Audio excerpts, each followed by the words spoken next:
Bonjour à tous, bienvenue dans Daronade de comptoir et je suis hyper contente de vous parler aujourd'hui parce que c'est le premier épisode participatif. Vous avez été nombreux à m'envoyer vos messages et vos témoignages audio. Je suis trop contente, merci infiniment. Le sujet du jour, c'est la maman parfaite. Vous avez adoré et j'ai adoré moi-même tous vos témoignages.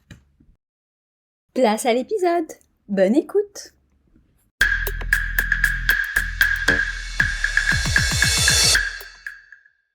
On va commencer aujourd'hui par le témoignage de Laetitia, qui est maman de 2 enfants, une fille en 6e et un garçon en CE2. Alors, j'ai posé la question à Paul, quelle était la mère parfaite selon lui? Alors, on n'a pas du tout la même vision de la mère parfaite. Paul, il me dit, mais c'est Cécile, c'est la maman de Raphaël. Alors, faut savoir que Cécile, elle est grande, blonde et magnifique. Du coup, bah voilà, sa mère parfaite est une bombe atomique.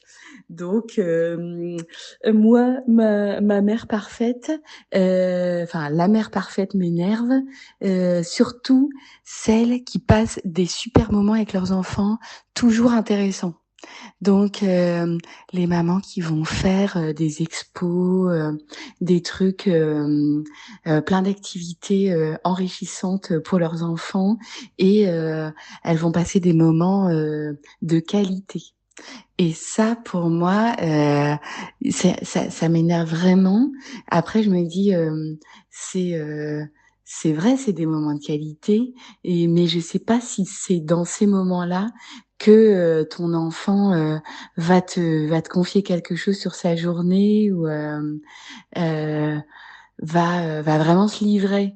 Et et du coup, ces relations parents-enfants où t'es t'es dans la qualité, tu cherches à vivre un moment de ouf, alors que pour moi, la relation parent-enfant, elle se vit dans le quotidien vraiment. Enfin bref, c'est juste c'est mon avis sur la question plutôt générale de qu'est-ce que tu veux vivre avec tes enfants et aussi quelle est la quantité de temps que tu passes avec tes enfants plutôt. Je pense que la maman qui va bosser à fond toute la semaine, elle va avoir envie de passer un moment avec son enfant, rien qu'avec un enfant par exemple si elle en a plusieurs, et quelque chose qui sera encadré pour que ça se passe bien et pour que ils partagent tous les deux un moment spécial et dont ils se souviendront, un moment exceptionnel. Et parfois, je trouve que c'est peut-être un peu trop recherché.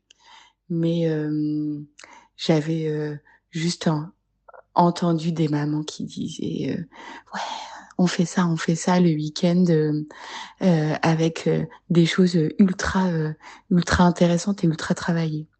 Mais je j'essaye aussi de comprendre quelles sont leurs envies et de d'aller au-delà d'un quotidien un peu routinier que ces mamans peuvent pas forcément avoir parce qu'elles sont pas là et que ce quotidien il est géré par des nounous ou par l'autre parent, mais c'est du coup c'est pas la même relation. Enfin voilà. Bisous Mouna, ciao. On va écouter le témoignage très touchant de Zineb, qui est maman de 2 petites filles en CE2 et CE1. Évidemment qu'on se sent maman imparfaite, surtout quand on entend les autres mamans dire: «J'ai regardé les devoirs avec mon enfant et j'ai fait ceci, j'ai fait les mathématiques». Moi, ça m'énerve pas, moi, ça me culpabilise. Je me sens incapable de faire autant. Pourtant, je suis prof et je me dis: «Je suis la première à pouvoir suivre les devoirs correctement avec mes enfants», mais je n'y arrive pas. Je les laisse faire comme elles peuvent. À la base, Je suis convaincue que les enfants ne devraient même pas faire de devoirs, tu vois?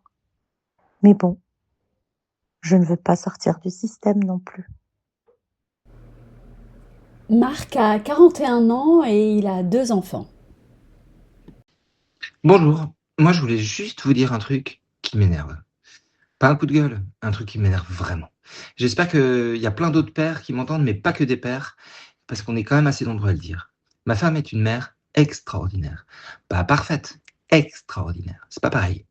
Elle fait tout. Elle se lève la nuit, elle gère les devoirs, elle connaît les prénoms des copains de nos enfants, leurs profs, leurs angoisses du moment, ce qui leur donne mal au ventre. Elle porte une charge mentale que moi-même, j'arrive pas à cartographier complètement. Et pourtant, je vous promets, je suis un père impliqué. Et malgré tout ça, il y a toujours quelqu'un pour la juger. La mère, évidemment. Toujours. Évidemment, d'abord, la belle-mère, qui sous-entend que les enfants regardent trop la télé. La copine qui fait « Ah bon, tu leur donnes ça à manger ?» avec ce petit sourire. La dame dans le parc, qui lève les yeux au ciel. La remarque déguisée en question « Tu l'allaites toujours ? Oh, il dort pas encore dans son lit ? T'as repris le travail si tôt ?» Pourri. Et ça vient de partout, hein. Des inconnus, mais aussi de la famille, des amis, des gens qui l'aiment. Comme si plus tu aimais, plus t'avais le droit de juger. J'ai vu ma femme rentrer d'un déj de famille il y a vraiment pas très longtemps, et elle pleurait dans la voiture. Juste à cause d'une remarque, mais de rien du tout. Rien, anodine. Sauf qu'elle a pleuré, parce qu'elle était fragile, parce qu'elle était épuisée. Parce que quand on fait de son mieux depuis des mois, que chaque décision est quand même vraiment réfléchie, et qu'on vous dit en passant que c'est pas la bonne, ça use profondément.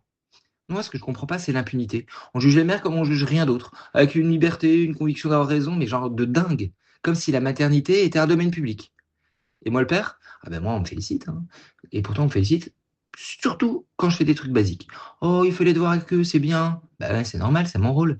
Personne applaudit ma femme quand elle fait les devoirs. C'est normal, c'est attendu. Et en plus, c'est scruté. Et en plus, elle a intérêt à bien le faire, parce que ce sera commenté. Alors, je veux juste redire ça. Je veux juste dire ça. Si vous avez envie de donner votre avis sur la façon dont une mère élève ses enfants, franchement, réfléchissez-y à 2 fois. Sauf si elle vous le demande, sauf si ses enfants sont en danger. Mais dans tous les cas, retenez-vous. Parce qu'elle fait de son mieux, avec ce qu'elle a, avec son histoire, ses ressources, ses problèmes, ses doutes, ses difficultés. Elle fait de son mieux. Et elle le sait mieux que vous. Je donne la parole à Myriam, qui est maman d'une adolescente de 15 ans. J'ai trouvé cet épisode sur la maman parfaite très intéressant et il m'a interpellée d'autant plus que moi aussi je rentre dans le moule de la, entre guillemets, maman parfaite et que j'essaye de faire le maximum dans tout, incluant les goûters faits maison. Ceci étant dit, à un moment donné, quelqu'un m'a parlé d'un concept qui est le concept de good enough parent.